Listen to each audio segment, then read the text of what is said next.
G news మార్పు ఆరంభమైంది. అందరికీ నమస్కారం.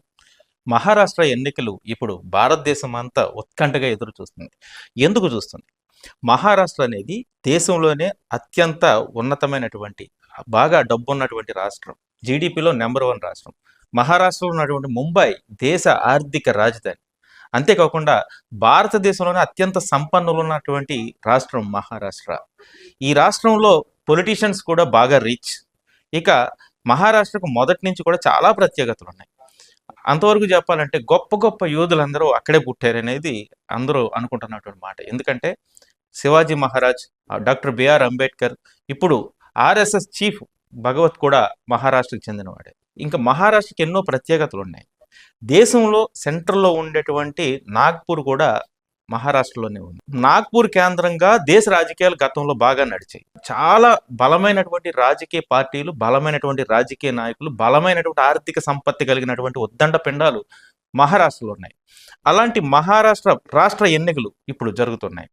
అక్కడ రాజకీయ పార్టీలు ఎలా ఉంటాయి ఏమిటనేది క్లుప్తంగా నేను 2-3 నిమిషాల్లో చెప్పేస్తాను.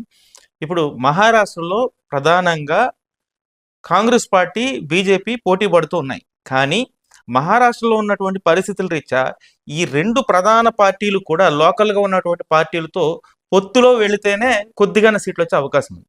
సో అందువల్ల అటు కాంగ్రెస్ పార్టీ, ఇటు బీజేపీ కూడా మహారాష్ట్రలో ఉన్నటువంటి లోకల్ పార్టీలతో పొత్తుకు వెళ్ళాయి. ఇక్కడ మహారాష్ట్ర రాజకీయం చాలా విచిత్రంగా ఉంటుంది. మహారాష్ట్రలో ఈ గడిచినటువంటి 2-3 డెకేడ్స్లో చాలా బలమైనటువంటి రాజకీయ నాయకుడు బాల్ ఠాకరే చుట్టే ఇక్కడ రాజకీయాలు నడుస్తాయి. బాల్ ఠాకరే పేరు మీదే రాజకీయాలు నడుస్తూ ఉన్నాయి. సో అలాంటి బాల్ ఠాకరే చనిపోయిన తర్వాత బాల్ ఠాకరే పెట్టినటువంటి శివసేన పార్టీని 2 ముక్కలయ్యాయి. ఇప్పుడు శివసేన పార్టీ గత అసెంబ్లీలో అధికారంలోకి వచ్చింది. బాల్ ఠాకరే కుమారుడు ఉద్ధవ్ ఠాకరే ముఖ్యమంత్రి అయ్యారు.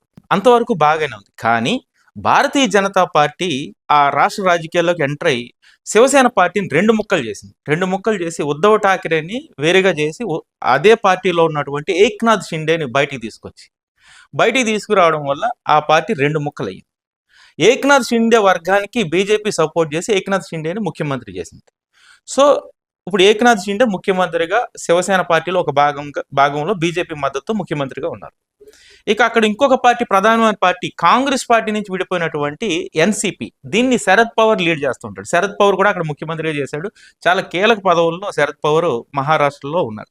ఇప్పుడు శరద్ పవార్ కుమారుడు అజిత్ పవార్ని శరద్ పవార్ నుంచి విడగొట్టింది. ఇది కూడా బీజేపీ చేసింది అనేది అక్కడ రాజకీయాలు చెప్తూ ఉన్నాయి. సో ఇప్పుడు ఎన్సీపీ ప్రధాన పార్టీ 2 ముక్కలయ్యింది. అలాగే శివసేన పార్టీ కూడా 2 ముక్కలయ్యింది. శివసేన మొదటి వర్గం కాంగ్రెస్ పొత్తులో ఉంది. అదేవిధంగా శరద్ పవార్ ఎన్సీపీ ప్రధాన వర్గం అంటే శరద్ పవార్ ఉన్నటువంటి వర్గం కాంగ్రెస్ పార్టీ మద్దతు ఉంది. ఇప్పుడు అక్కడ 2 ప్రధాన పొత్తులు ఉన్నాయి. ఆ 2 ప్రధాన పొత్తులు ఏంటంటే, ఒకటి మహాయుతి, రెండోది మహావికాస్ అఘాడీ. మహావికాస్ అఘాడీ కాంగ్రెస్ నేతృత్వంలో ఏర్పడింది. మహావికాస్ అఘాడీలో కాంగ్రెస్ పార్టీ, శరద్ పవార్ ఎన్సీపీ పార్టీ, అదేవిధంగా శివసేన ప్రధాన గ్రూప్ అయినటువంటి మొదటి గ్రూప్ అయినటువంటి అంటే ఉద్ధవ్ ఠాకరే నేతృత్వం వహిస్తున్నటువంటి గ్రూపు, ఈ 3 పార్టీలు కలిపి మహావికాస్ అఘాడీలో ఉన్నాయి. ఇక రెండో గ్రూపు మహాయుతి. ఈ మహాయుతిని లీడ్ చేస్తుంది బీజేపీకి మద్దతుగా ఉద్ధవ్ ఠాకరే నుంచి అంటే శివసేన నుంచి విడిపోయి ముఖ్యమంత్రి చేసినటువంటి ఏకనాథ్ షిండే వర్గం, అదేవిధంగా శరద్ పవార్ కుమారుడైనటువంటి అజిత్ పవార్ వర్గం, అంటే ఈ 3 గ్రూపులు కలిపి మహాయుతిలో ఉన్నాయి. ఇప్పుడు ఈ 2 పొత్తు పార్టీలు అంటే 2 ప్రధాన పొత్తు పార్టీలు చాలా గట్టిగా మహారాష్ట్ర ఎన్నికల్లో పోటీ పడుతూ ఉన్నాయి. ఇక ఎంఐఎం కూడా అక్కడ పోటీ చేస్తుంది. ఎంఐఎంకి ఏ పార్టీతోనూ పొత్తు కుదరలేదు. ఎందుకంటే బీజేపీతో ఎలాగ పొత్తు కుదరదు. కాంగ్రెస్ పార్టీతో గతంలో పొత్తులో ఉండి అంబేద్కర్ మనవడైనటువంటి ప్రకాష్ అంబేద్కర్తో పొత్తు పెట్టుకుని 2 సీట్లు సంపాదించారు అప్పుడు. కానీ ఈసారి మాత్రం ఎంఐఎం ఒంటరిగానే వెళ్తుంది. సో ఎన్ని పార్టీలు ఉన్నా, చిన్న చిన్న పార్టీలు బలమైన అయినప్పటికీ అక్కడ మాత్రం ఈ 2 ప్రధాన పొత్తుల మధ్య పోటీ జరుగుతుంది. ఇప్పుడు ఎవరు గెలవబోతున్నారు, ఎలా గెలవబోతున్నారు అనే దాని మీద మనం మాట్లాడుకుందాం. ఈ 2 పార్టీలు కూడా తమ జెండాలతో పాటు ఎజెండాలను కూడా ప్రకటించాయి. ముఖ్యంగా కాంగ్రెస్ పార్టీ ఉచితాలను నమ్ముకుని, అంటే కర్ణాటకలోను తెలంగాణ మోడల్లో అక్కడ ఉచితాలు ఇస్తాము, 5 ఉచితాలు ఇస్తామని ఒక ప్రకటన చేస్తూ ఆల్రెడీ అక్కడ ఆ 2 రాష్ట్రాలకు చెందినటువంటి కర్ణాటక, తెలంగాణకు చెందినటువంటి ముఖ్యమంత్రులు ఆల్రెడీ ప్రచారంలో పాల్గొంటున్నారు. రేవంత్ రెడ్డి కూడా చాలా చురుగ్గా పాల్గొంటున్నాడు. సో కాంగ్రెస్ పార్టీ తన ఎజెండాతో ముందుకు వెళ్తూ ఉంది. అదేవిధంగా బీజేపీ కూడా సరికొత్త ఒక పాలసీస్ని డిజైన్ చేసి యూత్ని అట్రాక్ట్ చేస్తూ తమకున్నటువంటి ఎజెండాతో బీజేపీ కూడా ప్రచారం గట్టిగా చేస్తుంది. అక్కడ ప్రధానమంత్రితో పాటు బీజేపీ ప్రధాన నాయకులందరూ కూడా ప్రచారంలో పాల్గొంటున్నారు. అదేవిధంగా మన డిప్యూటీ సీఎం పవన్ కళ్యాణ్ కూడా ప్రచారానికి వెళ్ళాడు. చంద్రబాబు నాయుడు కూడా ప్రచారానికి వెళ్తాడని చెప్పి వార్తలు వస్తున్నాయి. మొత్తం మీద అన్ని రాష్ట్రాలకు చెందినటువంటి ప్రధాన నాయకులందరూ కూడా మహారాష్ట్రలో ప్రచారం చేస్తున్నారంటే మరాఠా యుద్ధం ఏ విధంగా ఉండబోతుందో మనకు అర్థమవుతుంది. ఇందుకే మహారాష్ట్రలో ఎన్ని సీట్లు ఉన్నాయంటే మొత్తం 288 అసెంబ్లీ స్థానాలు ఉన్నాయి. ఈ 288 స్థానాల్లోనూ 145 స్థానాలు ఎవరికైతే వస్తాయో వాళ్ళు విజయం సాధిస్తారు. కాబట్టి ఇప్పుడు ఎవరికి విజయం దక్కబోతుంది? గతంలో అయితే ఉద్ధవ్ ఠాకరే ముఖ్యమంత్రి అయ్యాడు, కానీ ఆ పార్టీ విడిపోవడం వల్ల ఏక్నాథ్ షిండే ముఖ్యమంత్రిగా పీఠం అధిరోహించాడు. కానీ ఇప్పుడు గత ఎంపీ ఎలక్షన్లో మొన్న జరిగినటువంటి లోక్సభ ఎన్నికలను చూసుకుంటే లోక్సభ ఎన్నికల్లో మొత్తం 48 స్థానాలు ఉన్నాయి మహారాష్ట్రలో. 48 స్థానాల్లోనూ 31 స్థానాలు కాంగ్రెస్ పార్టీ మద్దతు ఇచ్చినటువంటి పార్టీలకు వచ్చింది. 17 స్థానాలు మాత్రం బీజేపీకి మద్దతు ఇచ్చినటువంటి పార్టీలకు వచ్చింది. ఈ కాలిక్యులేషన్ యాజ్ ఇట్ ఈజ్గా అసెంబ్లీ ఎన్నికల్లోకి వెళితే కాంగ్రెస్ పార్టీ విజయం సాధిస్తుందని అందరూ అనుకోవచ్చు. కానీ అక్కడ లోకల్ ఎలక్షన్ లాగా అసెంబ్లీ ఎన్నికలు జరుగుతాయి. ఎంపీ ఎలక్షన్లో కేవలం ప్రధానమంత్రులు అభ్యర్థుల్ని, కాంగ్రెస్ పార్టీ ప్రధాన నాయకుల్ని, బీజేపీ ప్రధాన నాయకులను చూసి మాత్రమే ఓట్లు వేస్తారు. అక్కడ నితిన్ గడ్కరీ ప్రభావం కూడా చాలా గట్టిగా ఉంటుంది. ఎందుకంటే నాగ్పూర్కి ప్రాతినిధ్యం వహిస్తూ మహారాష్ట్రను చాలా రోడ్స్ వైజ్లో చాలా డెవలప్ చేసినటువంటి నితిన్ గడ్కరీ ప్రభావం కూడా అక్కడ చాలా ఎక్కువ ఉంది. అందువల్ల ఈ అసెంబ్లీ ఎన్నికల్లో లోకల్ లీడర్స్ని చూసి ఓట్లు వేస్తారు. కాబట్టి ఎంపీ ఎలక్షన్కి ఎమ్మెల్యే ఎలక్షన్కి సంబంధం ఉండదు అని సర్వేలు చెప్తున్నాయి. అయితే దీని మీద ఇప్పటివరకు ఏ ఏజెన్సీ కూడా సర్వే చేయలేదు. ఎందుకంటే మొన్న జరిగినటువంటి ఎన్నికల్లో సర్వేలన్నీ కూడా బొక్కబోర్లో పడ్డాయి. కాబట్టి ఇప్పుడు సర్వే చేయాలంటేనే సర్వే ఏజెన్సీలు భయపడుతున్నాయి.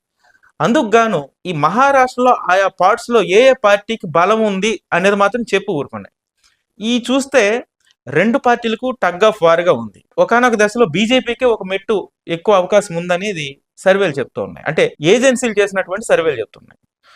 ఓవరాల్గా చూస్తే పోటీ మాత్రం నువ్వా నేనా అన్నట్లుంది.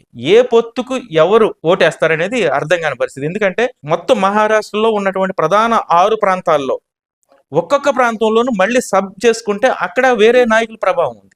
సో లోకల్ లీడర్స్ ఇక్కడ చాలా ప్రభావితం చేస్తారు. కాబట్టి మహారాష్ట్ర ఎన్నికలు ఎవరికి పీఠాన్ని దక్కిస్తాయో అంతు చిక్కని విధంగా ఉన్నాయి. ఈ నెల 20వ తారీఖున జరిగే ఎన్నికలు ఎవరికి ఓటర్ పట్టం కడతాడో తెలియదు.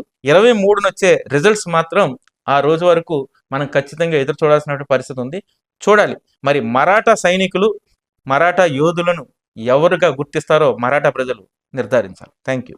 విజయవాడ కేంద్రంగా ఆంధ్రప్రదేశ్ లోని ప్రతి పార్లమెంటు పరిధిలో కాపునాడు ఫౌండేషన్ ఆధ్వర్యంలో విద్యార్థులకు వేరువేరుగా కీర్తిశేషులు మిరియాల వెంకట్రావు స్మారక విద్యాగృహాలు అంటే కాపు విద్యాభవన్ల ఏర్పాటు జరగనుంది. 5వ తరగతిలో ఆర్థిక ఇబ్బందుల వల్ల చదువు ఆపేసిన పేద కాపు కుటుంబంలోని బాలబాలికలను గుర్తించి కాపు విద్యాభవన్లో చేర్పించి వారిని ఉన్నత విద్యావంతులుగా తీర్చిదిద్దే బృహత్ సంకల్పంతో కాపునాడు ఫౌండేషన్ ఈ విద్యా ఉద్యమాన్ని మొదలుపెట్టింది.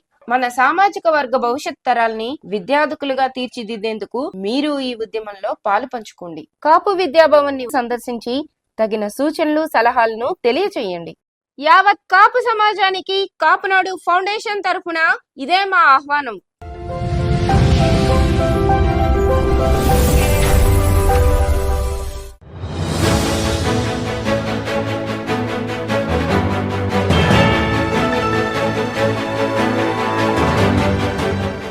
జీ న్యూస్ మార్పు ఆరంభమైంది.